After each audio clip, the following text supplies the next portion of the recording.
بسم الله الرحمن الرحيم. الحمد لله نحمده ونستعينه ونستغفره ونؤمن به ونتوكل عليه ونعوذ بالله من شرور أنفسنا ومن سيئات أعمالنا.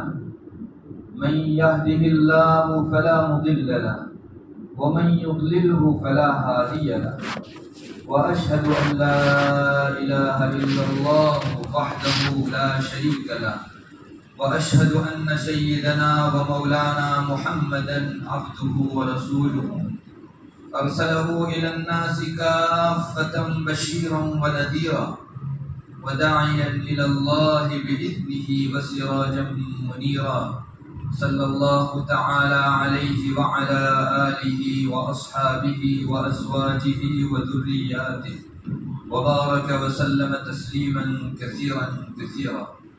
أما بعد، أعوذ بالله من الشيطان الرجيم. بسم الله الرحمن الرحيم. ألف لام ميم.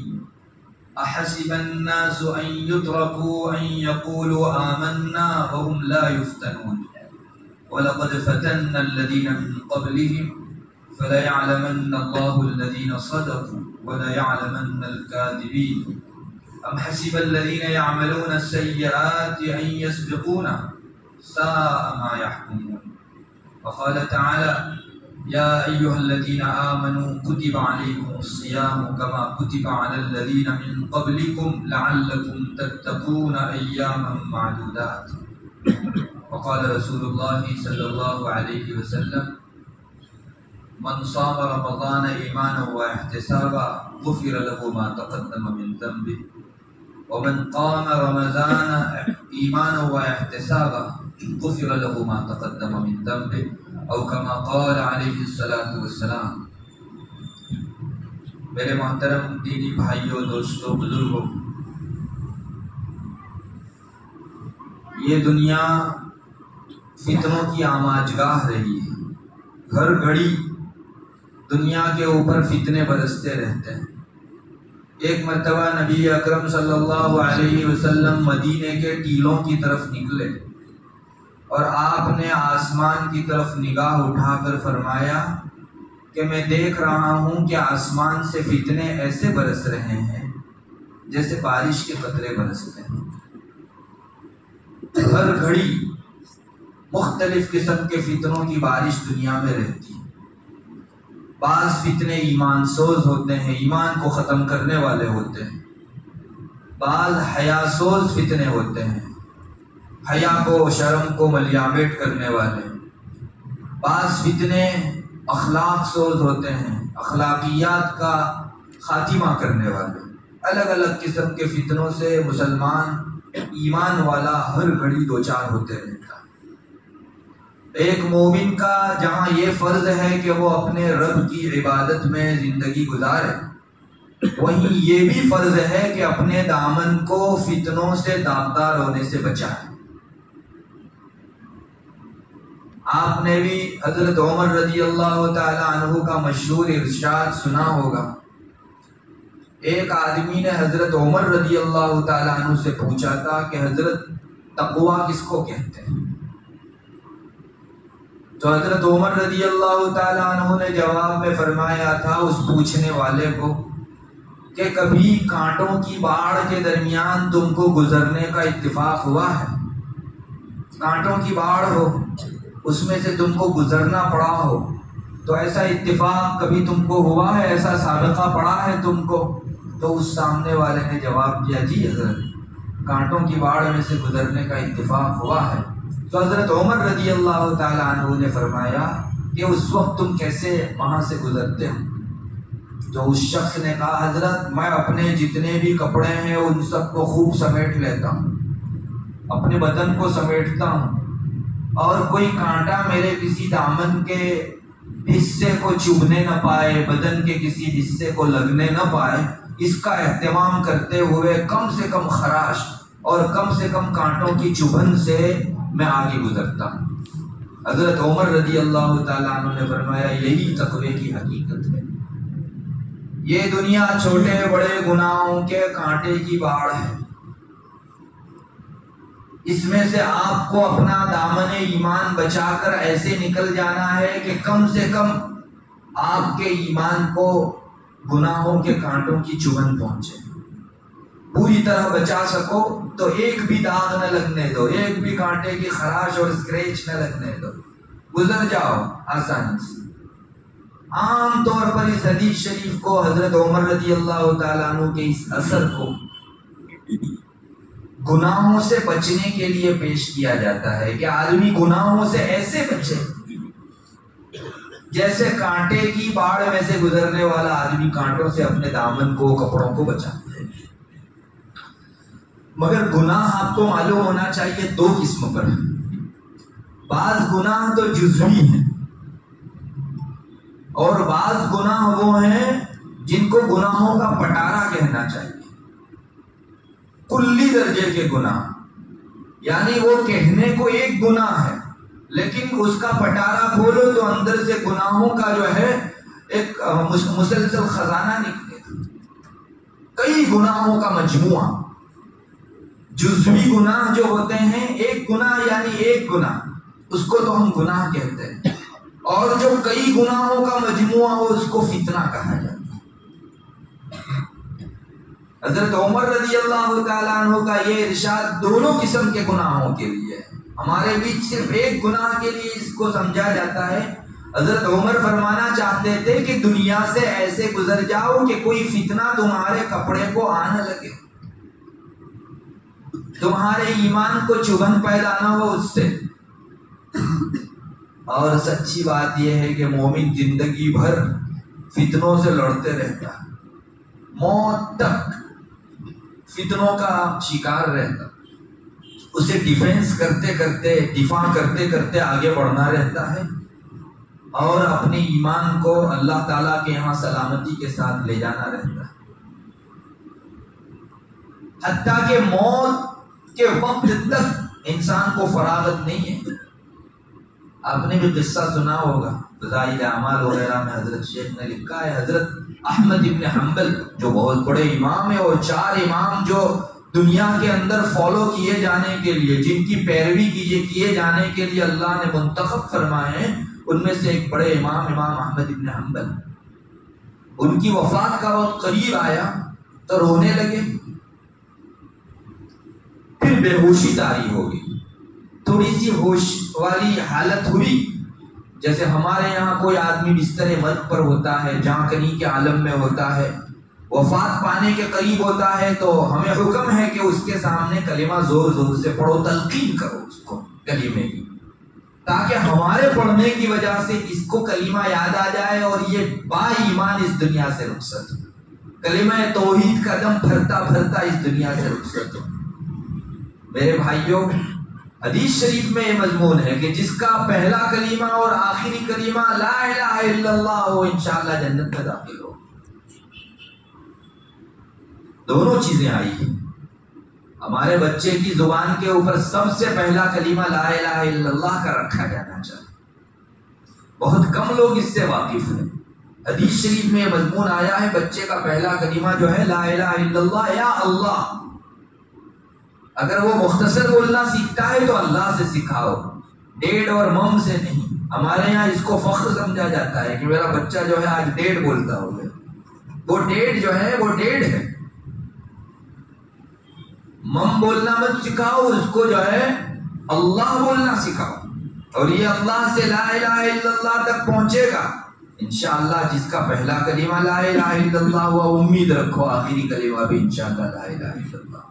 محنت کی ضرورت ہے میرے بھائیوں، ہمارے بچوں کے پیچھے ادھر ادھر کے الا بلا کلمات زبان پر لانے کے بجائے ہم اللہ کا نام وحدانیت اس سے بلوائیں، انشاءاللہ زندگی بھر یہ اس کا سرمایہ رہے گا، سوائے اللہ کے اس کو ہر موقع سے کچھ یاد نہیں آئے گا۔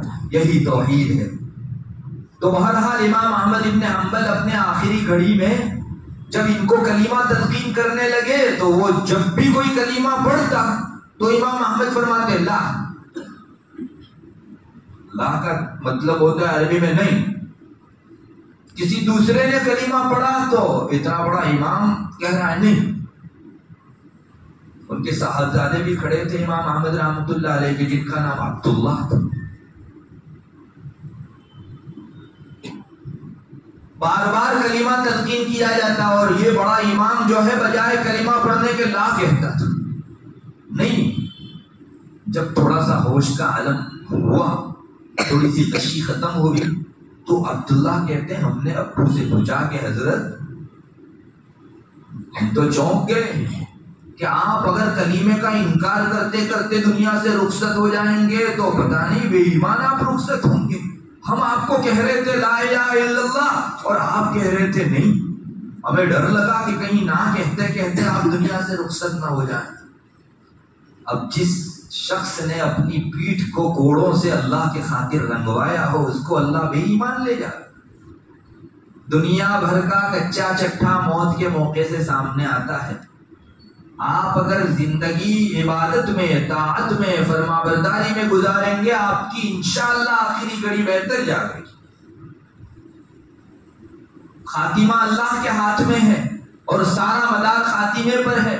آپ صلی اللہ علیہ وسلم کا مشہور ارشاد ہے انما العبرۃ للخواتیم، اصل اعتبار خاتمے کا ہے۔ آپ کیا بول کر، کیا دم بھرتے ہوئے اس دنیا سے جاتے ہیں، اس پر فوکس رہتا ہے، کیمرہ رہتا ہے، آپ کیا بول کر جاتے ہیں اس دنیا سے۔ اگر کلمہ توحید بول کر گیا کامیاب ہے، جنتی ہے، اور الیاذ باللہ اللہ حفاظت فرماوے اس آخری گھڑی کے اندر کسی کی زبان پر کلمہ کفر آیا، زندگی بھر کی ساری نیکیاں دھری کی دھری رہ جائے گی اور یہ آدمی لوگوں میں بھلے مومن کہا جائے لیکن اللہ کے یہاں کافر ہو کر بچ سکتا ہے۔ اسی لیے بہت ڈرتے رہنے کی ضرورت ہے میرے بھائیوں۔ کسی آدمی کا حق نہیں ہے کہ وہ با ایمان مرے۔ ارے ڈرتے رہو میرے رب سے کہ اللہ میرا کوئی حق، میرا کوئی کمال نہیں ہے، تیرا فضل ہے، تیری بھیک ہے کہ آخری گھڑی کے اندر تو مجھ کو کلمے کے ساتھ اپنے یہاں بلا۔ امام احمد رحمۃ اللہ علیہ جیسے بڑے شخص کو اللہ بے ایمان نہیں بلاتا۔ امام احمد نے اپنے بیٹے کو فرمایا کہ بیٹے تم جب لا الہ الا اللہ کہتے تھے نا تو میں تمہارے پڑھنے کے اوپر نہ نہیں کہتا تھا، بلکہ ادھر شیطان کھڑا تھا مجھے کہہ رہا تھا احمد تو میرے ہاتھ سے چھوٹ گیا، میں اس کو کہتا تھا جی ابھی نہیں چھوٹا۔ لا، آخری گھڑی تک انسان فتنوں کا شکار رہتا ہے۔ شیطان آخری گھڑی کے اندر بہت پھسلاتا ہے انسان۔ روایتوں میں یہ بھی مضمون بعض روایتوں میں ملتا ہے کہ اس کے مرے ہوئے ماں باپ کی شکل میں آتا ہے شیطان۔ اس کے جو ماں باپ مر چکے تھے، جس کی ابھی وفات ہو رہی ہے، اس کے جو اور مربیان مر چکے تھے، ان کی شکل میں آتا ہے، کہتا ہے کہ میں یہودیت پر مرا، تو بھی یہودیت پر مر تو وہاں جو ہے کامیابی ملے گی۔ اس کی ماں کی شکل میں آتا ہے اور کہتا ہے کہ نصرانیت پر مرنے میں نجات ہے۔ اب آپ سمجھیے کتنی کٹھن گھڑی ہے۔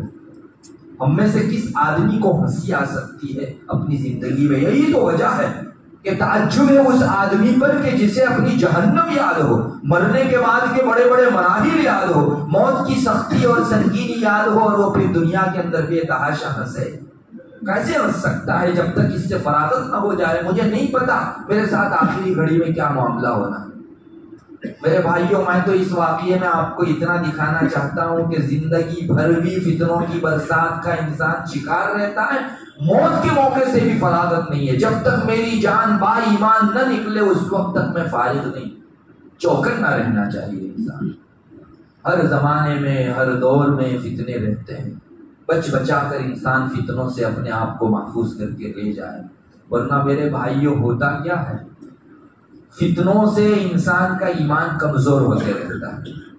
اگر انسان فتنوں کا شکار ہوتا رہے، اپنے آپ کو بچائے نہیں، تو نماز بھی پڑھے گا، باقی عبادات بھی کرے گا، اور فتنوں سے بچنے کا اہتمام نہیں کرے گا تو اندر کا ایمان کھوکھلا ہوتا رہے گا۔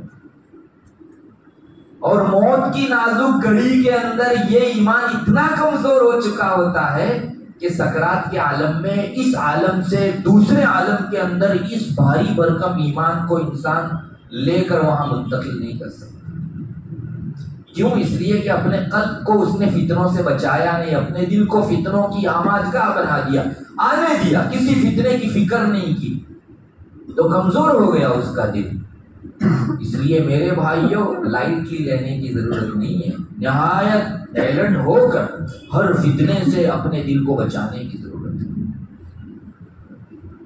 ہمیں چاہیے کہ ہر قسم کے فتنوں کو بھانپیں، پہچانیں، اور یہ اللہ تعالیٰ کی طرف سے آزمائش ہے۔ میں نے ابھی شروع میں آپ کے سامنے جو آیت کریمہ پڑھی، ہمارا رب اس میں یہی کہتا ہے، الف لام میم احسب الناس ان یترکوا ان یقولوا آمنا وهم لا یفتنون۔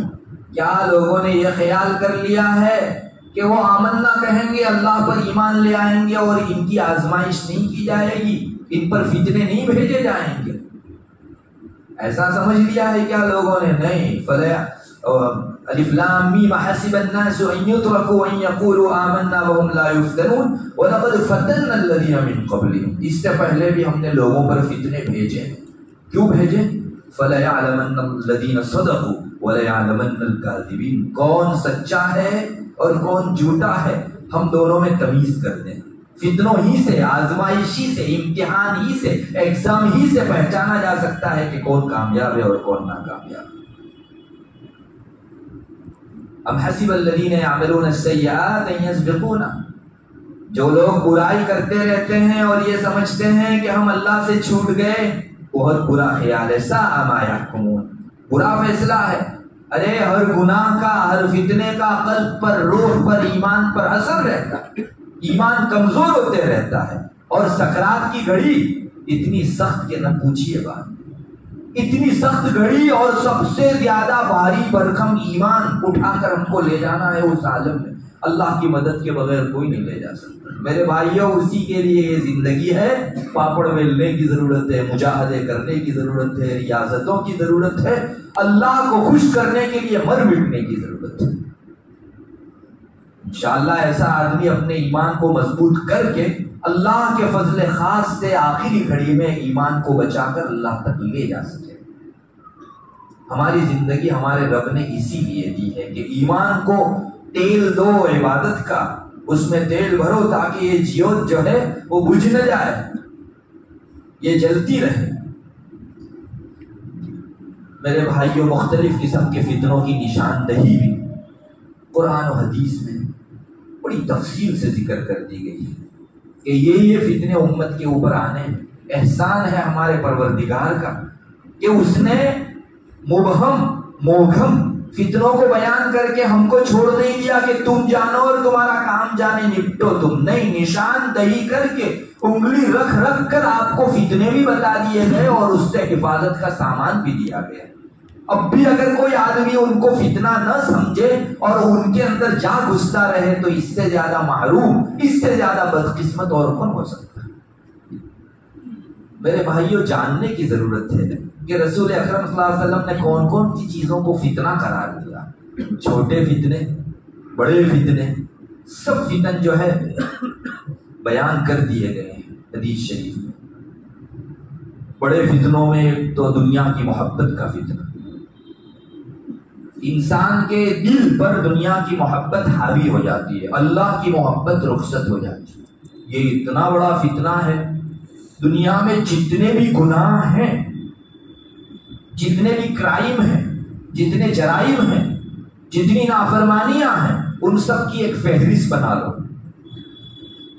پہلا خانہ خالی رکھنا۔ دنیا بھر کے سارے گناہوں کی لنک کہاں جا کے جڑتی ہے میں اور آپ نہیں بتا سکتے۔ آپ صلی اللہ علیہ وسلم نے فرمایا، حب الدنیا رأس کل خطیہ۔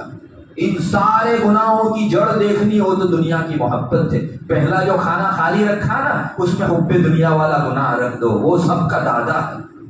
دنیا میں جتنے بھی گناہ پنپتے ہیں وہ سب جو ہے یہیں سے نکلتے ہیں۔ دنیا کی محبت دل پر غالب آ گئی، یہ رسول اللہ صلی اللہ علیہ وسلم نے فرمایا۔ بعض ارشاد میں آپ نے فرمایا کہ مجھے تمہارے اوپر فقیری کا خوف نہیں ہے، مجھے مالداری کا خوف ہے تمہارے اوپر۔ بنو اسرائیل کے اوپر مالداری آئی، انہوں نے ریس لگانا شروع کیا، کھانے پینے کے لیے نہیں، دنیا میں ناموری کے لیے کہ اس کے پاس اتنا مال ہے، میرے پاس اتنا ہونا چاہیے۔ مجھے تم پر اندیشہ ہے، اس امت پر بھی تم بھی ایسے ہی ریس لگانے لگو جیسے بنو اسرائیل نے ریس لگائی ایک دوسرے سے آگے بڑھ جانے کی، اور وہ ہلاک ہوئے ویسے تم بھی ہلاک ہو۔ یہ بات ارشادات میں آیا ہے۔ اس لیے میرے بھائیوں، دنیا کی ضرورت ہر ایک کو ہے، روپیہ پیسہ کمانے کی نہ صرف اجازت بلکہ حکم ہے، لیکن یہ باہر ہی باہر رہنا چاہیے، ہمارا دل اللہ کی محبت کے علاوہ کسی چیز سے نہ بھرے۔ یہ کلی درجے کا فتنہ ہے حب دنیا، جس کو رسول اللہ صلی اللہ علیہ وسلم نے انگلی رکھ کر اپنی امت کو ڈرایا۔ عورتوں کا فتنہ، رسول اللہ صلی اللہ علیہ وسلم نے 1400 سال پہلے اپنی زبان رسالت سے اس کو بڑے درجے کا فتنہ قرار دیا۔ چنانچہ بعض روایتوں میں آتا ہے، میں نے اپنی امت کے مردوں کے لیے عورتوں سے بڑھ کر کوئی بڑا فتنہ نہیں چھوڑا۔ روایتوں میں یہ چیز آج دیکھ لیجئے، بہت سے لوگ 50 سال کی عبادت معمولی سی محبت عشق لو کے اندر ختم کر دیتے۔ شیطان ہر دم انسان کے اوپر سوار رہتا ہے، تاکتے جھانکتے رہتا ہے کہ کب موقع ملے اور کسی خاتون سے اس کی آنکھ اور دل لڑا دوں اور 50 سال کی اس کی نیکیاں ملیا میٹ ہو جائیں۔ آج دیکھ لیجئے ہر جگہ اسی کا غلغلہ ہے۔ کتنی ہی خواتین ہیں جو باقاعدہ اس فتنے کے لیے پریپیئر ہیں، تیار کر دی گئی ہیں کہ مومن کے ایمان کو لوٹ کر لے آؤ۔ کتنے ہی نوجوان ہیں کہ جو ہمارے اپنا ایمان محض ان خواتین کے فانی محبتوں کے اندر کھو کر ایسے کفر کے اندر رل مل گئے کہ کبھی گویا وہ مومن ہی نہ تھے۔ میرے بھائیوں، ڈرنے کی ضرورت تھی۔ میرا ایمان بازار میں خرید کر نہیں لایا جا سکتا، اتنی آسانی سے میں کسی خاتون کے ہاتھ میں میرا دل اور ایمان دے دوں، کیسے ہو سکتا ہے؟ یہ خوش ہوگی، رب ناراض ہوگا۔ اس لیے اس کے اسباب سے ہی دور رہو۔ ہماری شریعت نے کتنا بہترین اصول قائم کیا، ایسا نہیں کہا کہ زنا سے بچو، ارے زنا سے قریب جانے سے بچو، بات چیت روکو، ٹچ کرنا روکو، تنہائی میں ملنا روکو اپنے آپ کو، ورنہ یہی سیڑھی ہے آخر زنا کی۔ دنیا کا دستور الگ ہے، دنیا کہتی ہے کہ فریڈم ہے، ارے کوئی مرد کسی لڑکی کے ساتھ بات چیت کرنا چاہے کون روک سکتا؟ آج دنیا کی تہذیب ہے ایک دوسرے کے ساتھ ہینڈ شیک کرنا، کرو دنیا میں ہینڈ شیک، کوئی مشکل نہیں۔ اور جب اسی سلسلے کو آگے بڑھاتے ہوئے پھر دونوں کے درمیان میں غلط کام ہوتا ہے تو خواتین چیختی ہے کہ ہم پر ریپ ہوا، زبردستی کی گئی۔ دنیا کا دستور ہے سارا میدان کھولا اور منزل سے روکا، اسلام کہتا ہے کہ نہیں، سارے سٹیپوں پر چڑھنے سے ہی روکو، ورنہ پھر رکنا بہت مشکل تمہارے لیے۔ قرآن نے یہ نہیں کہا لا تزنو، قرآن نے کہا لا تقربوا الزنا، زنا سے قریب مت جاؤ، خاتون سے محبت بھری بات نہ کرو۔ آج کا یہ میسج کل کے ایمان کا لٹیرا بنے گا۔ آج ٹویٹ کر رہے ہو بڑی محبت سے، کل کو یہ ایمان ختم کرنے والا بن سکتا ہے۔ یہ فتنے وہ ہیں جس کو رسول اللہ صلی اللہ علیہ وسلم نے ارشاد فرمایا۔ کتنا بے وقوف اور کتنا سطحی ذہن رکھنے والا وہ شخص ہے جو ایمان جیسی قیمتی چیز کو عورتوں کی پھس پھسی محبتوں کے اندر بہا دے۔ اللہ حفاظت فرمائے۔ میرے بھائیوں، کون یقین کر سکتا ہے اپنے اوپر کہ میں فتنے سے بچا رہوں گا؟ بعض لوگ یہ کہتے ہیں کہ نہیں، اپنے تو عمر کے ایسے مرحلے پر پہنچ چکے ہیں کہ ایسے ویسے لڑکیوں کے اس پہ تھوڑے پھسلیں۔ ارے آپ پارسا ہیں تو کتنے پارسا ہے، حسن بصری سے زیادہ جو ہے نیک نہیں بن سکتے۔ شیطان کہتا ہے کہ مجھے اتنا کانفیڈنس ہے کہ ایک مرتبہ تنہائی میں اگر حسن بصری اور رابعہ بصریہ بھی مل جائے تو میں ان کی آنکھیں لڑا دوں، اتنا کانفیڈنس ہے اس کو۔ حسن بصری کو جانتے ہو؟ آج جتنے بھی اہل دل ہیں ان کے سلسلے جس کڑی پر جا کر رکتے ہیں اور اوپر آگے بڑھتے ہیں وہ حسن بصری کی ذات ہے۔ ایسے بڑے شخص کے بارے میں شیطان کہتا ہے، اور رابعہ بصریہ اپنے زمانے کی وہ خاتون تھی جہاں تک پہنچنے سے بہت سے مرد عاجز ہیں اور آج تک عاجز ہیں، اس نے اپنے رب سے پیار کر کے دکھایا۔ ایسی خاتون تھی، اپنی زندگی بامقصد گزاری، اس نے اپنے دامن کو داغدار نہیں ہونے دیا، مقصد حیات کو پہچانا۔ ایسے نیک ایسے اللہ والے لوگوں کے بارے میں شیطان کا کہنا ہے کہ اگر دونوں ایک مرتبہ مل جائیں آنکھیں لڑا دو گے، تو میں اور آپ کس مرض کی دوا ہیں؟ ہرگز اپنے اوپر اتنا کانفیڈنس نہ رکھو کہ میں تو بچ کر آ جاؤں گا. ارے اسی راستے سے بہت سے پھنسے ہیں اور ایسے پھنسے ہیں کہ نکل نہیں سکے. اللہ ہماری حفاظت فرمائے. بہرحال یہ کچھ فتنے جس کو رسول اللہ صلی اللہ علیہ وسلم نے ذکر فرمایا، پوری فہرست ہے، علماء نے کتابیں لکھی ہیں اس بارے میں. ایک دجال کا فتنہ آنا ہے، وہ اتنا زبردست ہوگا.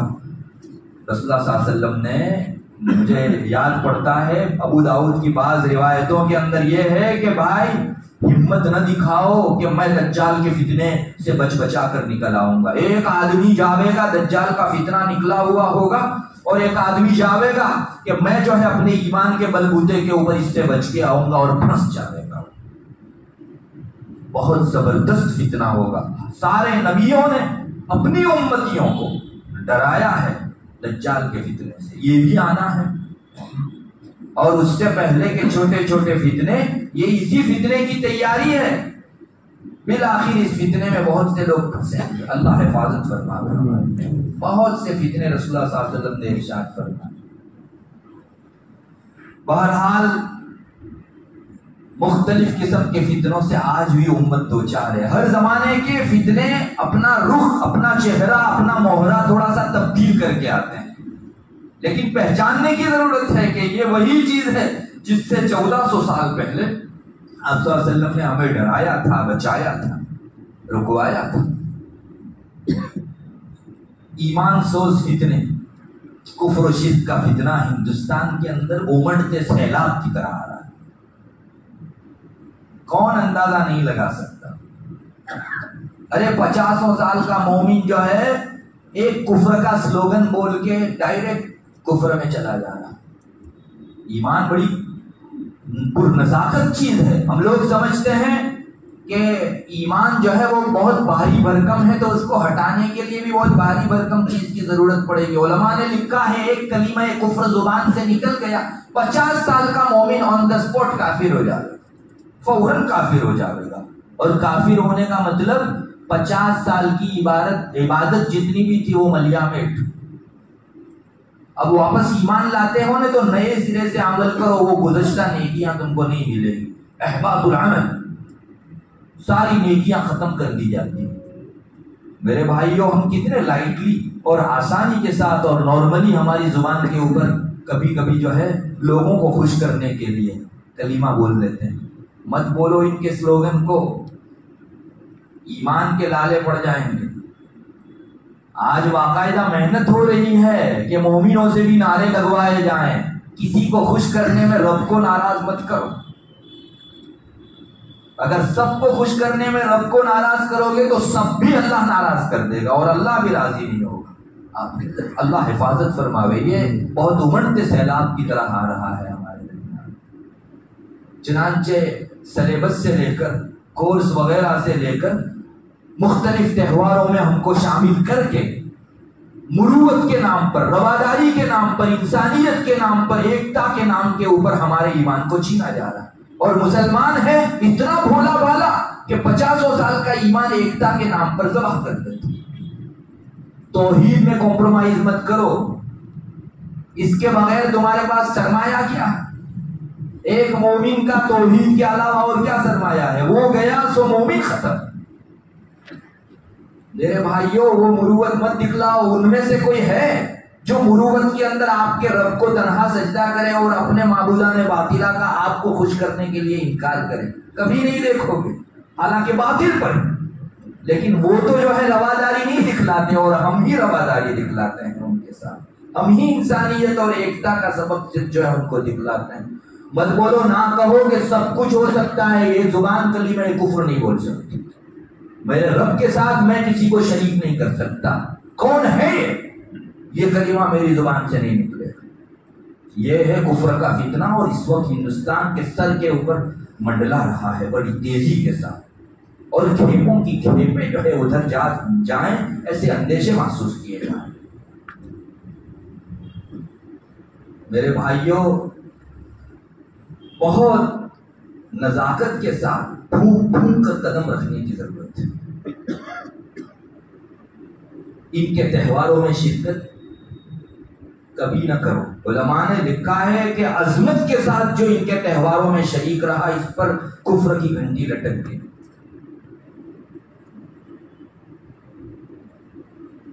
اللہ کے واسطے، چونکہ خاص ہندوستان کے تعلق سے ان فتنوں کا اندیشہ محسوس کیا جا رہا ہے، اس لیے میں نامزدگی کے ساتھ انگلی رکھ کر آپ کو بتا رہا ہوں کہ اس چیز سے بچنے کی ضرورت ہے۔ ہماری کتنی خواتین جو ہیں مرتد ہو کر، بے ایمان ہو کر ان کی وادیوں کے اندر جو ہے چلی گئی، کفر کی وادیوں میں ہیں آج۔ کیوں؟ بس یہی دنیا کے شوق کو پورا کرنے کے لیے، چند پیسوں کی محبت، کسی کو خوش کرنے کے لیے، اپنے من کے چونچلوں کو پورا کرنے کے لیے کسی کے ہاتھ میں ہاتھ نہیں، دل دے دینے کی بری عادت ہے۔ یہ کفر و شرک کا بہت بڑا فتنہ ہے، اس سے بچاؤ کی ضرورت ہے۔ کلمہ توحید میں کوئی کمپرومائز نہیں۔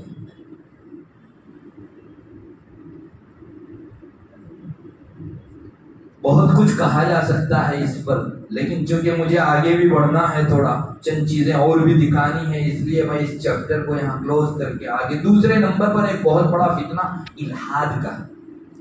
الحاد کا مطلب دہریت، یعنی ناستک بنا۔ ہم سب جانتے ہیں ناستک بنے کو۔ ناستک کا مطلب وہ کسی میں نہیں مانتا، یہ دنیا از خود چل رہی ہے، کوئی پیدا کرنے والا نہیں ہے اس کا۔ یہ اسباب ہیں دنیا میں، وہی چلا رہے ہیں دنیا کو۔ میں نے پانی پیا، مجھ کو سیرابی پانی نے دی، اللہ بھول گیا ہے۔ مجھے بھوک لگی تو یہ لقمہ میرے پیٹ کو بھرے گا، اللہ کو بھول گیا، بیچ میں سے نکال دیا، اسباب پر نظر مرکوز ہو گئی۔ یہ ہے الحاد۔ ارے کتنے ہی لوگ ہیں جو گیلن کے گیلن پانی پی جاتے ہیں لیکن پیاس نہیں بجھتی۔ اگر پانی میں تاثیر ہوتی تو اس کا پیٹ جو ہے سیراب ہونا چاہیے تھا، جسے جلندر کی بیماری ہے، تو اس کو ہمیشہ پیاس کا احساس ہوتے رہتا ہے، جتنا بھی پانی پیے پیاس نہیں بجھتی۔ اگر پانی میں تاثیر ہوتی تو کیوں اتنا پانی پینے کے بعد بھی جو ہے یہ شخص سیراب نہیں ہو رہا ہے؟ عربی میں ایک بیماری ہے جس کو کہا جاتا ہے جوع البقر۔ اس میں آدمی جتنا بھی کھاوے بھوک کا احساس سدا باقی رہتا ہے۔ اگر کھانے میں یہ تاثیر ہوتی کہ وہ آپ کے پیٹ کو بھرتا تو اس جوع البقر کی بیماری والے کا پیٹ کیوں نہیں بھرتا؟ پتا چلا کھانے میں تاثیر نہیں ہے، رب کا حکم ہو تو کھانا پیٹ بھرے۔ اللہ تعالیٰ حکم دے تو پانی سیراب کرے۔ میرے بھائیوں، آج یہ مینٹالٹی بن رہی ہے، یہ ذہنیت بن رہی ہے کہ مسبب الاسباب جو اللہ ہے، سارے سبب میں تاثیر پیدا کرنے والا، اس سے نظر ہٹ رہی ہے اور اسباب پر نظر مرکوز ہو رہی ہے۔ صرف سبب، صرف مادیت، اس کو فتنہ مادیت کہا جاتا ہے۔ یہ لیٹسٹ فتنوں میں کا ایک فتنہ ہے، اپنا لبادہ الگ کر کے آیا ہوا ہے۔ مادیت کا فتنہ اسی کو حب دنیا کا فتنہ کہتے ہیں۔ دنیا پر ہی نظر مرکوز، دنیا کو پیدا کرنے والے خالق اور اس کے رب سے نظر ہٹ گئی۔ میرے بھائیوں، اس کے بھی آنے کے اسباب ہیں۔ جو لوگ صرف اور صرف سائنس اور عصری تعلیم میں گھسے ہوئے ہیں، دینی تعلیم سے ان کو حصہ نہیں ملا، یہ یہی جانتے ہیں کہ ان دو اجزاء کو ملا ہو تو آکسیجن پیدا ہوگا، اس سے نائٹروجن پیدا ہوگا، اس سے کاربن ڈائی آکسائڈ پیدا۔ ارے یہ سب ملنے کے بعد کسی کے فیصلے کی ضرورت ہے۔ وہاں کبھی سکھایا جاتا ہے سائنس کے پیریڈ کے اندر کہ اس کے پیچھے تاثیر پیدا کرنے والی کوئی ذات ہے؟ ہرگز نہیں۔ اب جو مومن اسلام کا، دین کا، تعلیم کا حصہ نہ پاوے اور صرف وہیں اپنے آپ کو سرتاسر قربان کر دے تو سبب ہی میں گھس کے رہ جاوے گا اور مسبب الاسباب ذات کو بھول جائے گا۔ مجھے معاف کریں، آج یہ ذہنیت بن رہی ہے، لوگوں کا خیال ہو رہا ہے کہ گریجویشن نہیں تو روزی نہیں،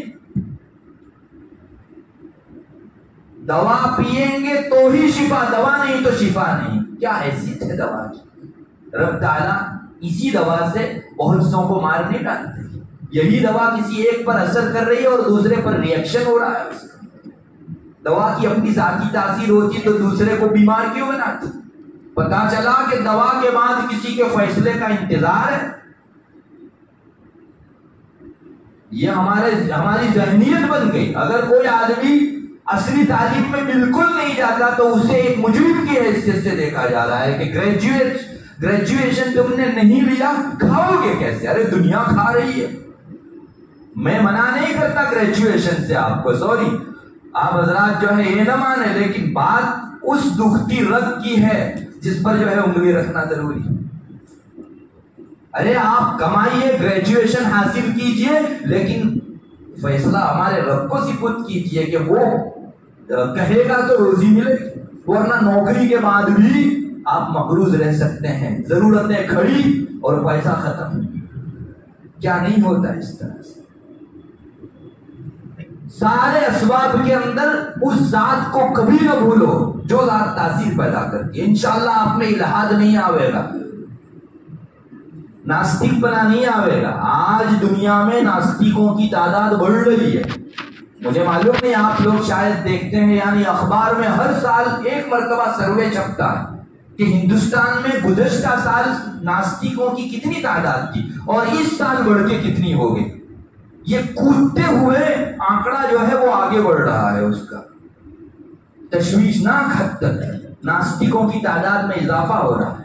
وہ یہی کہ دینی علوم سے بالکل حصہ نہیں پایا, اللہ رسول بھی کوئی ہے, دینی تعلیمات بھی کچھ ہیں, اس طرف التفات کیے بغیر صرف اور صرف جاب, صرف ملازمت, صرف دنیا, بس اسی کے پیچھے پڑے اور انسان الحاد کا شکار ہو.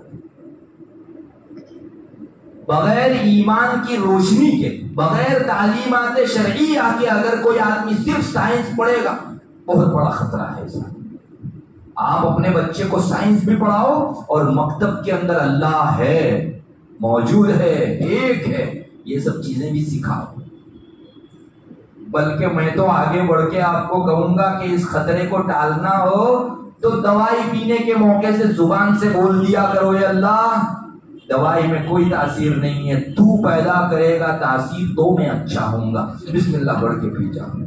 کبھی ناستک بنا آپ کے قریب نہیں آ سکتا, اسباب پر کبھی نظر نہیں رہے گی. کمانے جاؤ, پیسہ ہاتھ میں آئے تو یہ کہہ دیا کرو, اللہ میرے اس دوڑ دھوپ کے بعد تو چاہے گا تو روزی ملے گی. میرے کام کی, جاب کی, ملازمت کی کوئی تاثیر نہیں ہے روزی دلانے کے. اب اگر اس طرح سے زبان سے تھوڑا بول دیں گے تو آپ جو چیز زبان پر آتی ہے وہ دل میں اترتی. ارے اللہ اللہ زبان سے کیوں کروایا جاتا ہے؟ تاکہ دل کا استحضار ہمیشہ کے لیے ہم کو ہو جائے. مقصد یہ ہے دل میں اللہ تبارک و تعالیٰ کی یاد پیدا ہو جائے. وَأَقِمِ الصَّلَاةَ لِذِكْرِ, نماز پڑھوائی جا رہی ہے, دلوں کے اندر بھی اللہ کی یاد ہونی چاہیے. نماز بذات خود مطلوب ایک عبادت ہے, اور دل میں اللہ کی یاد پیدا ہو. ہمیشہ آپ اپنے رب کو اپنے حضور پاؤ, خلوت میں ہو یا جلوت میں, اندھیرے میں ہو, مجمع میں ہو یا تنہائی میں, ہر جگہ کوئی نہیں دیکھتا, نہ سی سی ٹی وی کیمرہ ہے نہ کچھ ہے, لیکن میرا ایک وہ رب دیکھ رہا ہے, وہ علیم و خبیر ذات ہمیشہ مجھ پر واچ رکھے ہوئے ہے, جس کی نگاہوں سے نہ اندھیرا غائب ہے اور نہ کوئی کالی چیز, سب چیزوں میں وہ دیکھ لیتا. اندھیرا بھی مانے نہیں ہے اس کے لیے. میرے بھائیوں, یہ پاپڑ بیلنے کی ضرورت ہے. ایک چھوٹا بچہ اگر اس طرح سے بولتا ہے تو ہم بڑوں کو بھی اپنے ایمان کی سلامتی کے لیے اس طرح سے ایمان کو تازہ کرتے رہنے کی ضرورت ہے. یہ ہے الحاد کا فتنہ. اور بھی بہت سارے فتنے دنیا کے اندر گنوائے جا سکتے ہیں. یہ ایمانیات کے اوپر ڈاکہ ڈالنے والے فتنے. اس لیے دین کے نام سے جو بھی چیز آوے آپ اس کو لو مت. انشاءاللہ میں علاج دکھا رہا ہوں, اس میں اس کو گنواؤں گا کہ ان فتنوں سے بچنے کے اسباب آپ کون سے اپنائیں تو انشاءاللہ فتنوں سے محفوظ رہیں. ایک فتنہ حیاسوز فتنہ ہے. حیا اور شرم مومن کے ایمان کا حصہ ہے. الحیاء من الایمان. اگر حیا اور شرم چلی گئی تو انسان کوئی بھی گناہ کر سکتا ہے. رسول اللہ صلی اللہ علیہ وسلم کا ایسا ارشاد ہے, پچھلی کتابوں میں بھی یہ بات لکھی ہوئی ہے, اذا لم تستحی فاصنع ما شئت. اگر تم شرم کو نکال دو, حیا کو نکال دو, کون سا بھی گناہ کر سکتے ہو. آدمی شرک بھی کر سکتا ہے, قتل بھی کر سکتا ہے, شراب بھی پی سکتا ہے, انٹرسٹ و سود و بیاج بھی کھا سکتا ہے. یہ شرم ہے اللہ کی, دو آنکھوں کی شرم, جس کی وجہ سے انسان گناہوں سے رکتا ہے. ارے میں جس رب کا کھاتا ہوں اسی کی نافرمانی کروں؟ یہ شرم انسان کو گناہوں سے روکتی ہے۔ اس حیا کو ذبح کرنے کے لیے مغربیت اور ویسٹرن کلچر پڑا ہوا ہے۔ اس نے ٹھان لیا ہے کہ مومنوں کی جو شان تھی حیا والی، شرم والی، اسے لوٹ کر رہنا ہے۔ اور اللہ ہمیں معاف فرمائے، ہم بہت کچھ شکار بھی ہو چکے اس کے۔ ہماری خواتین کے چہروں سے پردہ اٹھوایا، کیا ضرورت ہے؟ کیوں مردوں سے پردہ نہیں کروایا جاتا؟ عورتوں سے کیوں کروایا؟ اس قسم کے آوازیں لگا کر ہماری خواتین کو ایک حکم شرعی سے بیگانہ کر دیا۔ اس کے دل میں بھی آ گیا کہ پردہ آخر جو ہے کیا ضرورت ہے؟ پھر کیوں مرد کام کرتا ہے عورت کام نہیں کرتی؟ اسے بھی جاب پر بھیجو، دونوں شانہ بشانہ ہونے چاہیے، ایکول ہونے چاہیے۔ خواتین بے تحاشا نکل پڑی جاب کرنے کے لیے، ملازمت کے لیے۔ بے حیائی کا میدان شروع ہوا، پردہ اتارا، جاب پر نکلی خواتین، اور بالآخر فیشنیبل وہ لباس عورتوں کے تن پر آ ہی گئے جس کی خبر 1400 سال پہلے رسول اللہ صلی اللہ علیہ وسلم نے دی۔ آپ نے فرمایا تھا جس کا خلاصہ ہے آئندہ آنے والی خواتین ایسی ہوگی جو پہنے کپڑے ننگی ہوگی، اور بکاسیات عاریات، کپڑا پہنے ہوئے ہوگی لیکن ننگی ہوگی۔ ارے کپڑا پہننے کے بعد آدمی ننگا کیسے ہو سکتا ہے؟ علماء لکھتے ہیں دو مطلب ہیں اس کے۔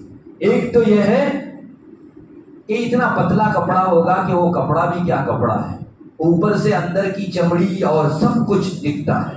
یہ کپڑا پہننے کے باوجود کپڑے کا مقصد نہیں پا رہی ہے۔ کپڑا اس لیے پہنا جاتا ہے کہ اندر کی حالت کو چھپائے۔ اس کے پہنتے بھی اگر اندر نہیں چھپ رہا ہے تو کوئی پہنے تو کیا اور نہ پہنے تو کیا، پہننے کے باوجود یہ ننگی۔ اور بعض علماء نے فرمایا کہ اس کا مطلب ہے کپڑا تو موٹا ہوگا لیکن اتنا چست پہنے گی کہ اندر کا پورا شیپ نظر آئے گا بدن کا۔ یہ کپڑا پہنے ہوئے ہونے کے بعد بھی ننگی خاتون۔ صرف اتنا نہیں، حدیث شریف میں ہے ایسی عورت پر اللہ کی لعنت، رسول کی زبانی لعنت سنوائی گئی۔ بے حیائی ہمارے اندر آئی، بے شرمی آئی، اور کہاں تک آئی۔ آج مرد حضرات کمپرومائز کرنے لگے اپنی خواتین سے کہ چلو چلتا ہے یہ تو بیٹی پہنتی ہے پہننے دو، زمانہ ہی ایسا ہے۔ ارے زمانہ ایسا ہے لیکن رب تو وہی ہے پرانا، اس کے احکام وہی ہے۔ حضرت ابو بکر کے لیے، حضرت عمر کے لیے، صحابہ کے لیے جو احکام تھے آج 1400 سال کے بعد نیا اسلام نہیں ہے، وہاں بے حیائی حرام تھی، آج بھی حرام ہے۔ میرے بھائیوں کیوں ہم کمپرومائز کرتے ہیں؟ کیا اسلامی احکام بدل گئے؟ بے حیائی سے بچنا آج بھی فرض، حیا آج بھی ایمان کا حصہ، اس لیے کمپرومائز نہ کرو۔ اپنے ماتحتوں کو ایسا لباس نہ پہننے دو کہ جس لباس کی وجہ سے دوسرے کی نگاہیں اور دل اور خیالات خراب۔ میرے بھائیوں بے حیائی پر کسی دلیل کی ضرورت ہے؟ کتنی پھیل گئی۔ اخبار کا ہر صفحہ اس جرم سے رنگین بن کے آتا۔ پہلے تو مجھے بڑا تعجب ہوتا تھا کہ جب اخبار میں یہ خبر آتی تھی کہ 3 سال کی بچی پر ریپ ہو گیا، 3.5 سال کی بچی پر ریپ ہو گیا۔ ارے یہ تو وہ عمر ہے جس میں ایک پتھر دل آدمی کو بھی اس معصوم کے اوپر ترس آئے۔ وہ اتنا حیوان کب سے بن گیا کہ اتنی چھوٹی معصوم بچی کے ساتھ ریپ کرنے لگا؟ لیکن بعد میں چل کر مجھے اس کا جواب مل گیا، اس کی اصل بنیاد ان بچیوں کو پہنائے جانے والے وہ لباس ہے جس میں ایک شریف انسان کی بھی نظر پڑے تو نظر بگڑ جائے۔ میں تو سمجھتا ہوں ان بچیوں پر جو ریپ کیا جاتا ہے وہ ریپ کرنے والا گنہگار ہے، بچی کو یہ لباس پہنا کر اس ریپ کرنے والے کو زنا کی دعوت دینے والے ماں باپ بھی گنہگار۔ اللہ کے یہاں پوچھا جائے گا کہ تم نے ایسے ماحول کیوں پیدا کیے کہ اتنی چھوٹی بچی کے حوالے سے ایک شریف آدمی کی نظر بگڑ گئی۔ میرے بھائیوں اپنے بچوں پر ترس کھا، رحم کرو۔ یہ مہربانی اور معصومیت کے اس عالم کے اندر ہماری محبت کی محتاج ہے نا کہ ہم ان کو لوگوں کی نگاہوں کا شکار بننے کے لیے پیش کریں، ہرگز نہیں۔ ان کو لباس شریف پہنا، اپنی خواتین کے ساتھ جو ہے نرمی سے ہی صحیح، لیکن ایک مرتبہ اس سلسلے میں کمپرومائز نہ کرو۔ لباس شریف ہوگا، پردے کے بغیر تم باہر نہیں نکلو گی۔ میرے رب کا حکم ہے، دنیا کچھ کہے، میں اپنے رب کے حکم کے اندر 19-20 نہیں کر سکتا۔ میرے بھائیوں یہ جب تک شکل پیدا نہیں ہوگی دنیا روتی ہی رہے گی کہ ریپ ہو رہے ہیں، ریپ ہو رہے ہیں۔ ارے اسباب ریپ روکیے، اس کے اسباب کو ختم کیجیے. آپ میدان فراہم کر رہے ہیں اور پھر کہہ رہے ہیں کہ رکو. آپ دونوں کے درمیان کا فرق محسوس کرو. شریعت پہلے ہی دن سے نہ کہتی ہے کہ یہاں پاؤں ہی مت رکھو، اس کی منزل زنا، اور دنیا وہاں تک لے جاتی ہے، اور زنا تک جب پہنچ جاتا ہے بالکل اب کہہ رہی ہے بچو رکو. انسان کے ساتھ بشریت لگی ہوئی ہے، شیطان سوار ہے، نفس ہمیشہ انسان کے اوپر غلبہ پانے کی کوشش کرتا ہے. اس لیے ہماری شریعت نے جو ٹریک طے کیا ہمارے لیے، جو ڈگر طے کیا، جو راستہ طے کیا، اس سے بڑھ کر کوئی راستہ نہیں ہو سکتا. اور دنیا کو اگر اپنی دنیا سے ریپ ختم کرنا ہے تو اس فارمولے کو اپنانا پڑے گا اور اپنانا پڑے گا. اس کے بغیر چارہ نہیں. دیکھ لو جن جگہوں کے اوپر پردوں کا مزاج ہے وہاں زنا کا ریشیو کتنا ڈاؤن ہے، کتنا ڈاؤن ہے. الحمدللہ. ارے میرے رب نے مجھے پیدا کیا، مجھے صحیح ڈھنگ سے جینے کا اصول بھی تو وہی بتائے گا، نہ کہ وہ خاکی انسان کہ جس کو اپنی اگلی گھڑی کا پتہ نہیں، وہ میری زندگی کا ٹریک کیسے طے کر سکتا. میرے بھائیوں، یہ غیرت ایمانی کی بات ہے. سوچئے، اپنے آپ کو رب کے حوالے کیجئے، کسی اور کے حوالے. بہرحال یہ حیا سوز فتن ہے جس نے دنیا کے اندر جو کھلبلی مچائی ہے. ہر دن ایسا ننگے سے ننگا لباس آ رہا ہے کہ نہ پوچھیے. ایک اخلاق سوز فتنوں کی بھی فہرست ہے. انسان کے اخلاق بگڑ کے رہ جاتے ہیں. یہ سب صرف 2-3 ایگزامپل میں ذکر کر رہا ہوں، ورنہ ان میں کا ہر فتنہ ایک مستقل بیان کا محتاج ہے. گھنٹہ بھر اس میں شریعت کی روشنی میں بیان کیا جانا چاہیے. اللہ کے رسول نے اور کیا ارشاد فرمائے اور کیا کیا ہوگا وہ تفصیل سے ذکر کر کے اس سے بچاؤ کا کون سا سامان ہے اس کو بھی جو ہے ذکر کیا جانا چاہیے. میں صرف آپ کی نگاہ سے ایک فتنوں کی فہرست گزار رہا ہوں تاکہ انسان محسوس کرے کہ یہ چیز میرے لیے مہلک ہے، ہلاک کن ہے.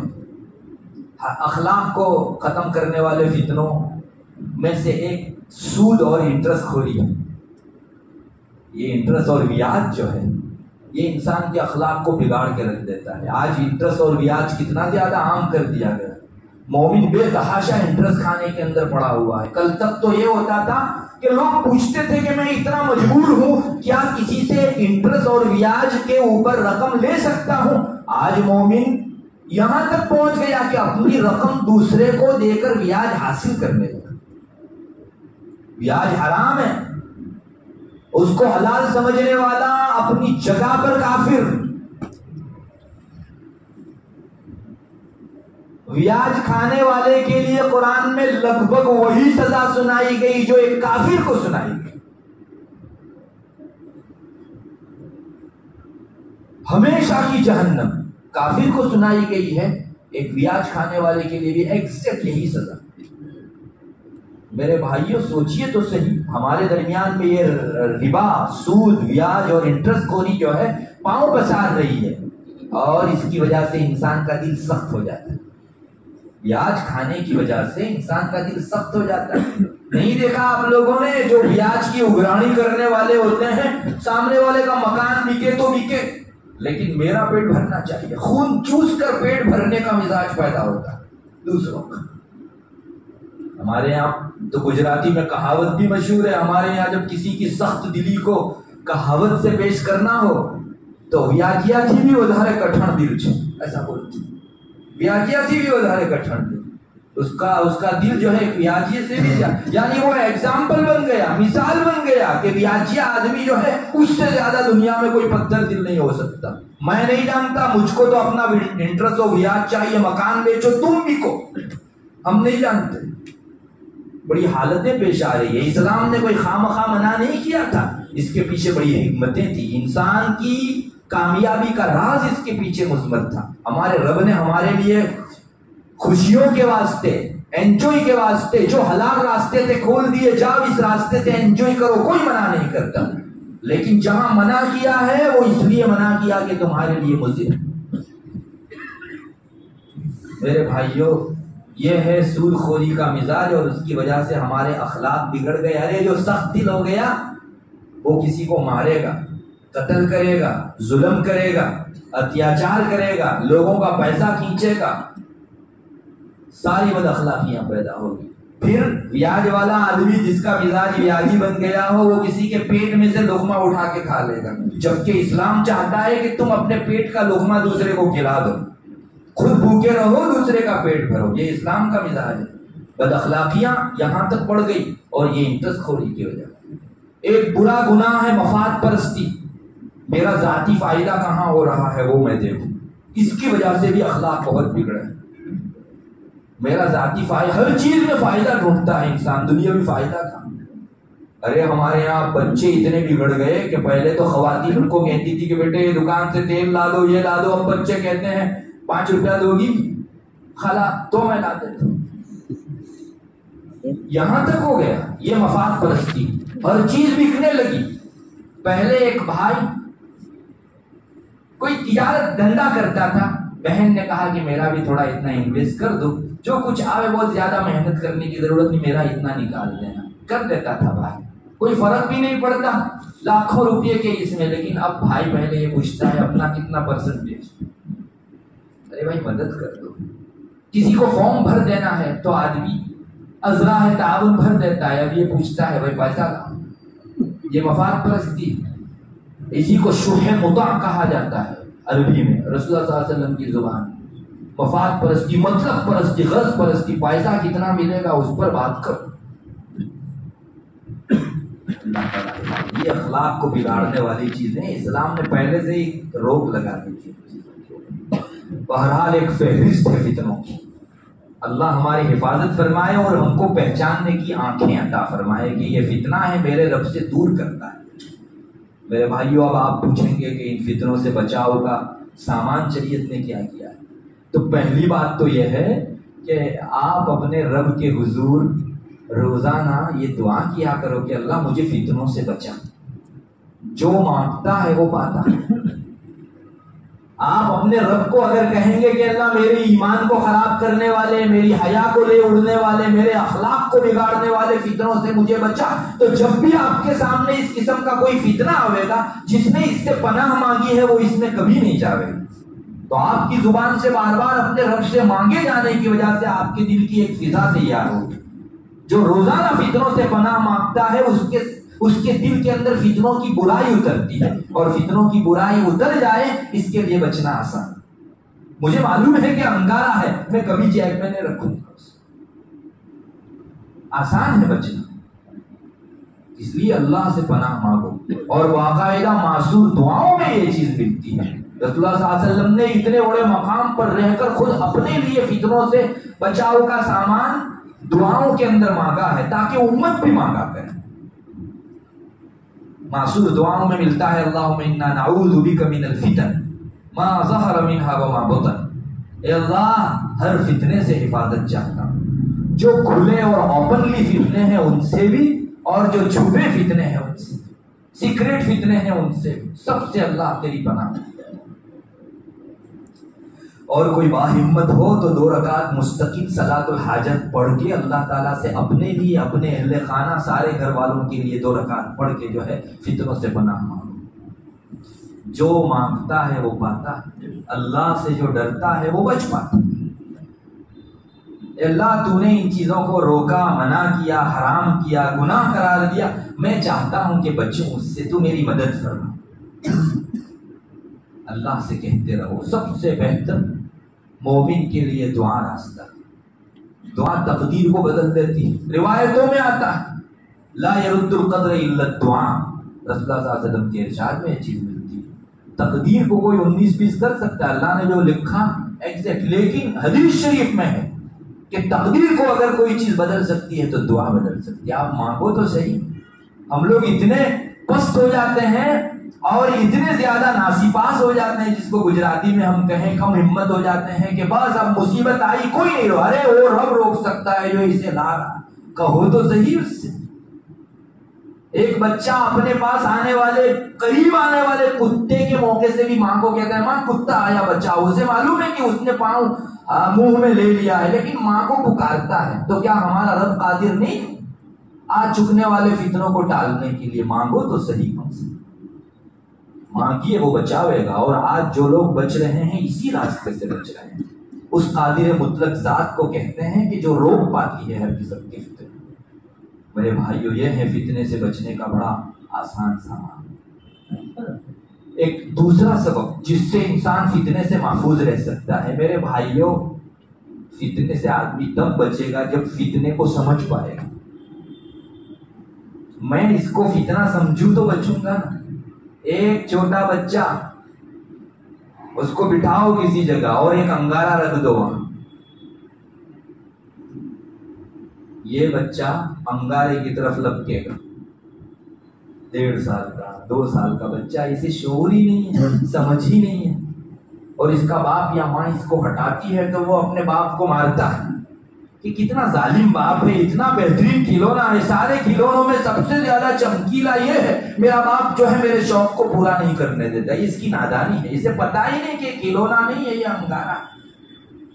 ہماری یہی حالت ہے، ہمارا رب فتنوں سے روکتا ہے اور ہم کہتے ہیں اتنی انجوائے اور مزے کی چیز ہے، منع کیا جا رہا ہے یہ انگارہ ہے، درود کو خراب کر کے رکھ دے گا، جلا کر اور پسند کر کے رکھ دے گا۔ ہمارا رب روکتا، ہر گناہ اپنے پیچھے جہنم کا ایک انگارہ رکھتا ہے۔ تو آپ فتنوں کو جانیں گے تو بچیں گے نا۔ اور اب کی مصیبت یہ آ گئی ہے کہ فتنے فتنوں کے نام سے نہیں آتے، دین کے نام سے آتے۔ تو کیسے بچیں گے آپ؟ کیسے تمیز کریں گے کہ یہ دین ہے یا دین کے نام سے آیا ہوا فتنہ ہے؟ ایک تو آپ کو کوئی آدمی زہر دے کہ زہر کھاؤ تو ہر آدمی رکے گا، لیکن کسی چیز میں سویٹ پوائزن ملا کر اگر دے تو آپ کیسے بچیں گے؟ آپ پہچانیں گے تب نہ کہ یہ سویٹ پوائزن والی چیز۔ میرے بھائیوں یہ ہے پہچان کی چیز، اور آپ یقین جانیے آج ہمارا تو صبح کا علماء میں بیان اسی پر ہوا کہ اگر فتنوں کو آپ پہچان سکتے ہیں تو وحی والے علم سے پہچان سکتے ہیں، قرآن و حدیث کی روشنی اور اس ٹارچ سے پہچان سکتے ہیں۔ دنیا بھر کے فوکس مار دو، اس پر جو ہے بڑے بڑے قمقمے جلا دو، فتنے نظر نہیں آ سکتے، یہ علم کی روشنی میں جانے جا سکتے ہیں۔ جن کو اللہ تعالیٰ نے اپنے دین کا علم دیا ہے وہ آپ کو انشاءاللہ یہ پانی ہے اور یہ آگ ہے، یہ کھرا ہے، یہ کھوٹا ہے، یہ سیاہ ہے، یہ سفید ہے، اس کی تمیز کر کے دکھائیں گے۔ ورنہ اچھائی کی شکل میں برائی بہت آنے لگی ہے، حق کا لبادہ اوڑھ کر باطل بہت دڑلے سے آ رہا ہے، اور لوگ فتنوں کا شکار ہو رہے ہیں اس چیز کے۔ تو خلاصہ یہ نکلا کہ فَاسْأَلُوا أَهْلَ الذِّكْرِ إِن كُنتُمْ لَا تَعْلَمُونَ، تم نہیں جان سکتے تو جو جانتے ہیں نا ان کو پوچھو کہ مجھے کیا کرنا ہے اس میں، یہ دین کے نام سے آنے والی چیز میں لوں یا نہ لوں۔ اہل علم سے، علماء سے رابطہ رکھنا، اہل دل سے جن کو اللہ نے اپنا مخصوص بندہ بنایا ہے، ان لوگوں کے پاس آتے جاتے رہنا فتنوں کے بچاؤ کا سامان۔ وہ آپ کو بتائیں گے کہ اس میں نہیں پڑھنا ہے، یہ اپنے ظاہر کے اعتبار سے جتنا چکنا چپڑا ہو لیکن تمہارے ایمان کو لے اڑے گا۔ ہمارے یہاں ہم لوگ جب نیٹ چلاتے ہیں کمپیوٹر میں یا لیپ ٹاپ میں تو بہت سارے وائرس گھس نہ آئے اس کے لیے اینٹی وائرس پروگرام ڈلواتے ہیں۔ کتنی حفاظت سے انسان، مہنگا آتا ہے 3000 4000 کا، اتنے مہینوں کے لیے آپ کو اینٹی وائرس پروگرام ملے گا۔ یہ ہمیشہ روکتا سارے وائرسوں کو آنے سے، اور ہماری اندر رکھی ہوئی معلومات، ہماری محنت ضائع نہ جائے اس کے لیے اینٹی وائرس پروگرام ڈلوایا جائے۔ علماء کی ملاقات، اپنے اوقات میں سے 15 منٹ نکال کر ان کے ساتھ بیٹھنا، یہ اینٹی وائرس پروگرام ہے۔ انشاءاللہ فتنوں سے محفوظ رہو گے، چونکہ اس کے پاس ٹارچ ہے قرآن کی، حدیث کی، وہ بتا سکتا ہے کہ یہ چیز فتنہ ہے۔ اور اللہ کے واسطے دین کے نام پر آنے والی ہر چیز پر اونٹے منہ نہ گرو۔ آج جو فتنوں کا شکار ہو رہے ہیں وہ اسی بنیاد کے اوپر کہ جو بھی دین کے نام سے آیا اس کو لے لیا۔ ارے اس کے پیچھے کیا برے مقاصد چھپے ہوئے ہیں، کسی جاننے والے کو پوچھو۔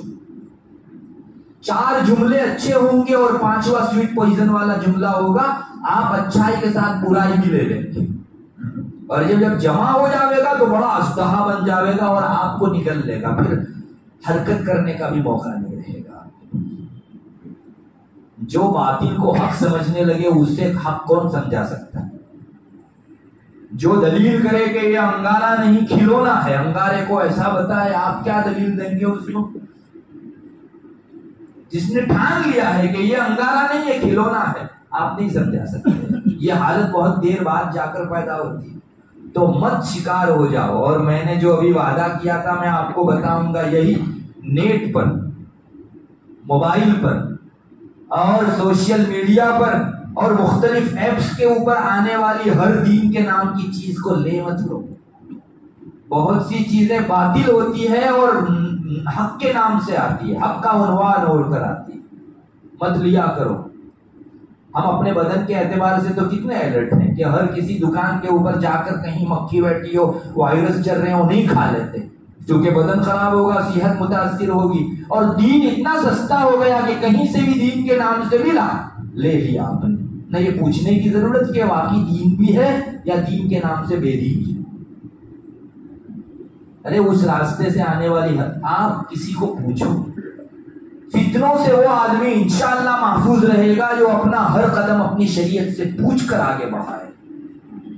اسی فتنے کو بچانے کے لیے شریعت نے آپ کے لیے تعلیمات رکھی۔ آج یہ مصیبت ہو گئی کہ میرا سیل پرچیز، اس میں شریعت کیوں دخل دے؟ میں اپنے گھر میں اپنی بیوی بچوں کے ساتھ کیسا بھی رہوں، شریعت کو کیوں دخل؟ تو پھر بھوگتو، پھر آدمی جو ہے فتنے کا شکار ہو جایا کرتا۔ پوچھو شریعت سے، آپ کا یہ سودا درست، یہ سودا فاسد، یہ سودا باطل، یہ سودا مکروہ، یہ سب شریعت میں ایسی ہی تفصیل ہے۔ جیسے نماز میں یہ حرکت کرو گے تو نماز مکروہ ہوگی، ایسا کرو گے تو نماز فاسد ہوگی، ایسا کرو گے تو یوں ہوگا اور توں ہوگا۔ نماز کے لیے جیسے احکام، معاملات کے لیے، خرید و فروخت کے لیے بھی ویسے ہی احکام۔ میرے بھائیو، کون پوچھتا ہے آج؟ ایک اسکیم لبھانے والی سامنے آ گئی، ایک چلا سو پورا ٹولا چل گیا اس کے پیچھے۔ مت جاؤ، ورنہ جو کچھ سرمایہ ہے وہ بھی جو ہے ختم ہو جائے۔ شریعت سے پوچھو، آپ کبھی فتنوں کا شکار نہیں ہو سکتے۔ یہ سب سے اعلیٰ ترین چیز ہے۔ ہمارے رب نے کتاب اتاری ہی اس لیے ہے، رسول کی تعلیمات ہی اس لیے ہے، دین و شریعت کی تعلیمات ہی اس لیے ہے کہ انسان فتنوں سے بچ سکے، ضلالت و گمراہی سے اپنے آپ کو محفوظ کر سکے۔ اور جو اس چیز سے گھس کا، کچھ نہیں کہا جا سکتا کہ کون سی گھاٹی میں جا کر فتنوں کا شکار ہو جائے، کچھ نہیں کہا جا سکتا۔ دیکھ لو، میں آپ کو بہت زیادہ نہیں کہتا، جتنی مثالیں ہیں فتنوں میں مبتلا ہونے کی، ایک سروے کر لو، ان کا بنیادی نقطہ سب میں آپ یہ پاؤ گے کہ علم سے دوری، اہل علم سے دوری، یہ ان کو فتنہ زدہ بنا دی۔ انگلی رکھ کے 5 مثالیں اب بھی دی جا سکتی ہیں، موقع نہیں ہے اس کا اور ضرورت بھی نہیں۔ دیکھ لیجیے آپ، اللہ ہمیں سمجھ عطا فرمائے۔ دنیا میں ہر چیز کو پانے کا ایک طریقہ ہے۔ آپ کو دوائی لینی ہے تو انجینئر کے پاس نہیں جائیں گے آپ، اور تعمیر کرنی ہے تو ڈاکٹر کا سہارا نہیں لیں گے۔ پانی لینا ہو تو آگ کی بھٹی کے پاس کوئی جاتا ہے۔ ارے ہر چیز اپنے مارکیٹ میں ملتی ہے۔ اگر علوم شرعیہ چاہیے تو اس کے چشموں کے پاس آؤ، اس کے کنووں کے پاس آؤ۔ میرے بھائیوں، یہ ایک بہت آسان چیز ہے۔ فتنوں سے بچاؤ کی ایک بہت بہترین شکل جو ہماری شریعت نے ہمارے لیے قائم کی، وہ ہے عبادت کا اہتمام۔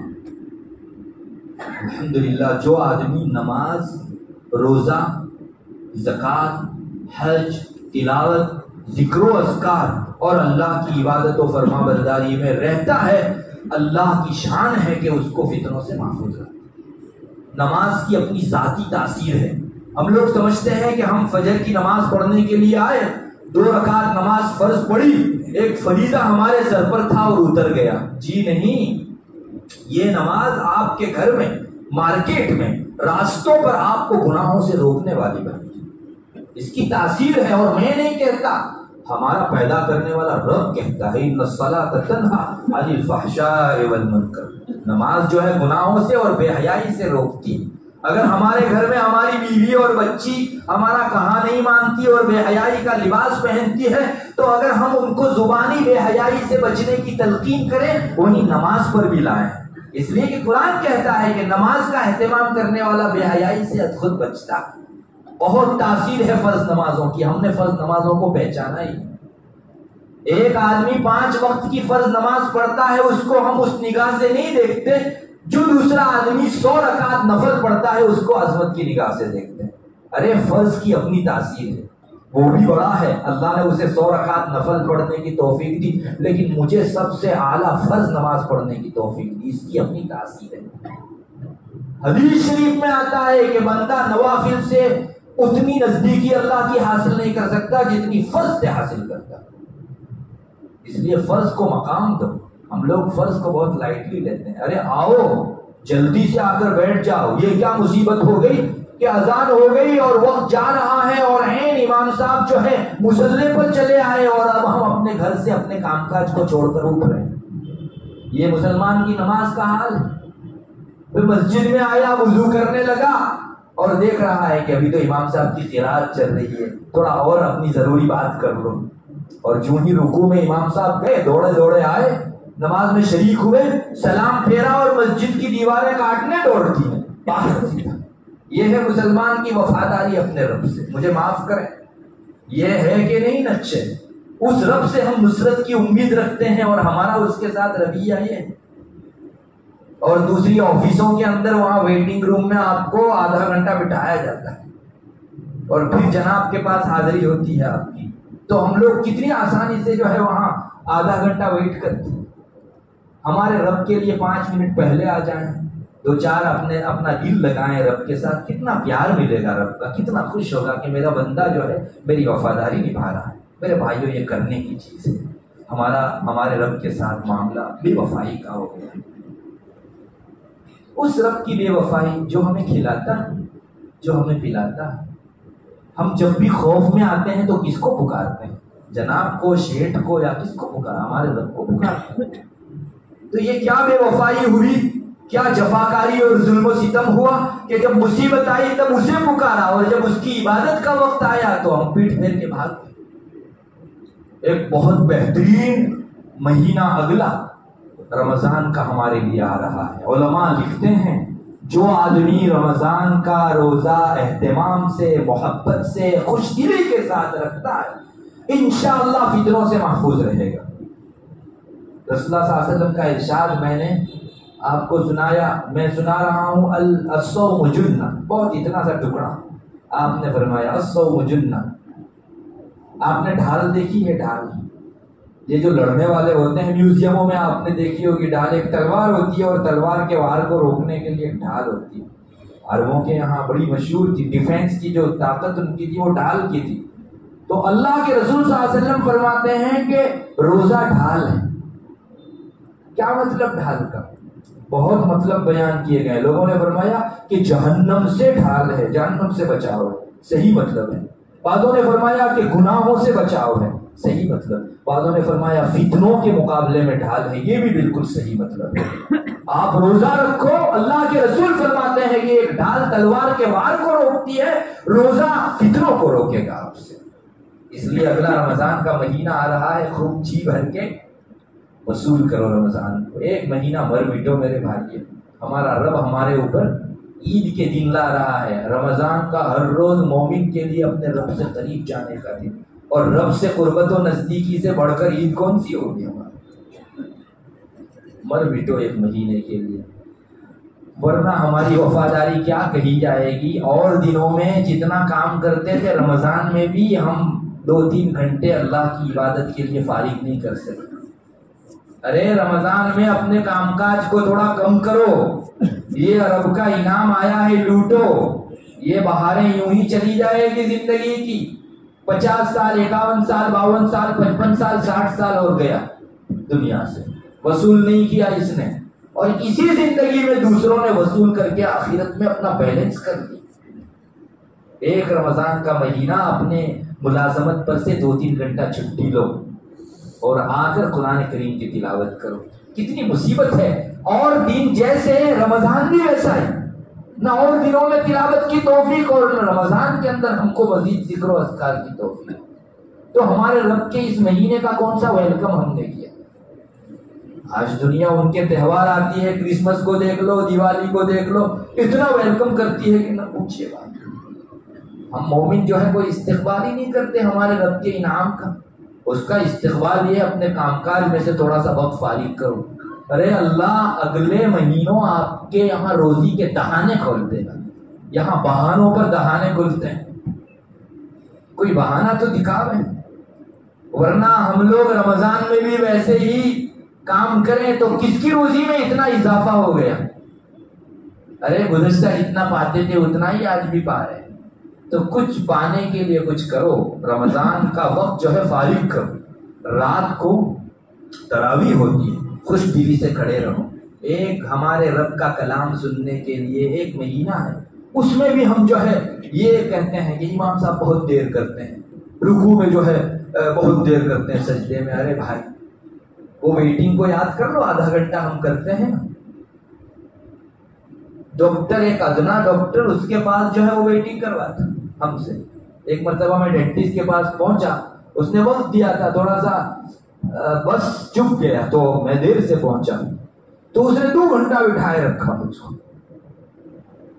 تو میں نے پھر ڈاکٹر کو کہا کہ ڈاکٹر سوری آج تھوڑی دیر ہوئی. اس نے کہا تم کو سزا مل گئی. تو ایک ادنا ڈاکٹر اتنا زیادہ یہ کرتا ہے تو ہمارے رب کے لیے ہم لوگ کیوں جو ہے وقت نہ دیں. 5-7 منٹ زیادہ ہوگی، مد گننا بہتر ہوگا. اگر اطمینان سے تراویح ہوگی تو 5-7 منٹ زیادہ ہوگی، کیا مشکل ہو جائے گا. رب کے لیے 5-7 منٹ کھڑا رہے. روزے محبت سے رکھو. بھوک کا احساس ہو تو عشق بڑھاؤ کہ میرا رب کتنا خوش ہو رہا ہوگا. آج کوئی کسی کے لیے بھوکا رہتا ہے تو سامنے والے کو خوشی ہوتی ہے کہ نہیں. ہمارے یہاں محبت کے اظہار کے لیے ایک بھوکے رہنے کا طریق بھی ہے، آپ کو معلوم ہونا چاہیے. نہیں بہت سے بچے گم ہو جاتے ہیں تو اخبار میں جو ایڈ دی جاتی ہے وہاں یہ بھی لکھوایا جاتا ہے تاری مائے 8 દિવસ થી ખાધેલો نہیں ملے دکھ رہا تو جہاں ہوئے تھی جلدی آ گئی. دیکھو یہ باقاعدہ آپ کی نگاہ سے گزرنا ہوگا. یہ بچے کی محبت میں ماں بھوکی رہتی ہے کہ کم سے کم اس کی لاج رکھ کر وہ آ جائے. تو دنیا کا دستور ہے کسی کو خوش کرنے کے لیے عاشق معشوق کے خاطر چند دن بھوکا رہتا ہے، اور معشوقہ جو ہے وہ اس پر نظر کرتی ہے کہ یہ وفادار ہے. تو ہمارے رب کا محبت کا اظہار ہم بھوکے رہ کر کریں تو کیا اسے پیار نہیں آئے؟ وہ خوش نہیں ہوگا. یہ مجازی محبت کے لیے بھوکے رہنے والے آخر کیا بات ہے؟ اللہ کے لیے بھوکا رہنے والا آدمی دنیا آخرت کی نعمت پاتا ہے.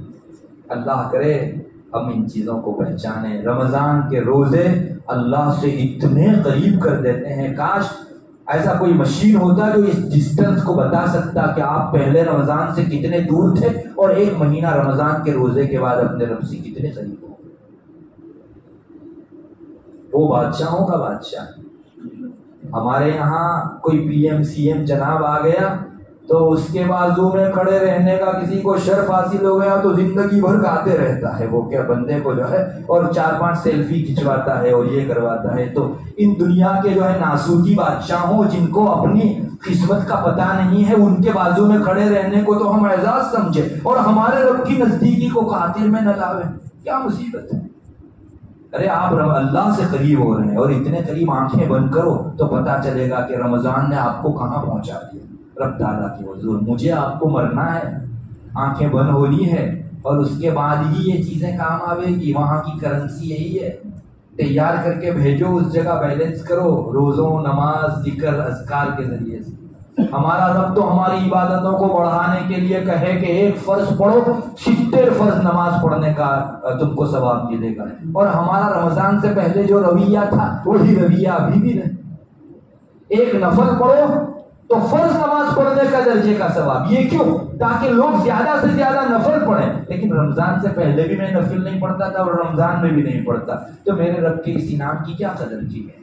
ارے اللہ اس لیے یہ انعام دے رہا ہے کہ اپنی نفلوں میں اضافہ کرو، اللہ کے ذکر و اذکار میں اضافہ کرو.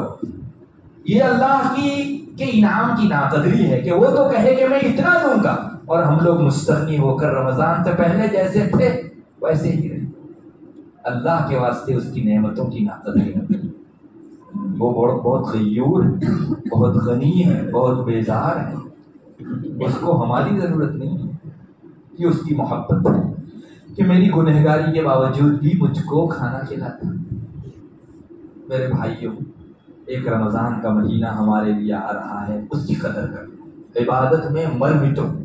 اللہ کے نیک بندے انتظار کرتے ہیں کہ اس رمضان میں انشاءاللہ ایسی عبادت کریں گے کہ ہماری زندگی کا رخ بدل جائے گا. واقعی انقلاب آ جاتا ہے. ایک شرابی کبابی گنہگاری کے اندر رچا بسا آدمی رمضان کے روزے درست گزار لیتا ہے، اس کی زندگی کا ٹریک موڑ جاتا ہے. ٹرننگ پوائنٹ ہے رمضان. برائی سے سیدھے راستے کی طرف آ کر اتنا نیک بن جاتا ہے کہ معاشرے میں مثال دی جاتی ہے. میرے بھائیوں کوئی کر کے تو دیکھیں، نیت کرو انشاءاللہ اس رمضان کو جو ہمارے رب کے انعام کی حیثیت سے ہم پر آ رہا ہے ہم مر مٹیں. اور میں آپ کو اللہ پر توکل رکھ کر 100% یقین دلاتا ہوں کہ رمضان اگر آپ نے کما حقہ گزارا، جیسا حق تھا ویسا گزارا، آپ رمضان بعد اپنی زندگی میں دینیات میں چینجز دیکھیں گے اور دیکھیں گے انشاءاللہ. آنا ہے. اگر میں برف پر ہاتھ رکھتا ہوں تو ٹھنڈا لگتا ہے اور آگ پر رکھتا ہوں تو گرم لگتا ہے. تو رمضان کی تاثیر ہے اپنی زندگی میں چینجز لانا. اس کا اثر وہ کیوں نہیں دکھا؟ کیا آگ اور برف نے تو اپنا اثر باقی رکھا اور ایک اثر کھونے کے لیے رمضان ہی رہ گیا؟ رمضان کی بھی اپنی تاثیر ہے. اس کو اپنے سے قریب کرنے کے لیے اللہ نے ہمیں دیا ہے. ہمیں چاہیے کہ جگر گردہ دکھائیں اس جگہ اور یہاں ریس کریں، اس میں ریس لگائیں کہ فلاں کی نسبت میرا زیادہ ہونا چاہیے. اس بارے میں ریس لگانی چاہیے. دنیا کا پیسہ پانے کے اندر فلاں سے زیادہ مالداری میری ہو، فلاں نے جو کپڑا پہنا اس سے بیسٹ کپڑا اور برانڈیڈ کمپنی کا کپڑا میرا ہو. کون سی شیخی بگار لی ہم نے اس سے بہترین کپڑا پہن کر.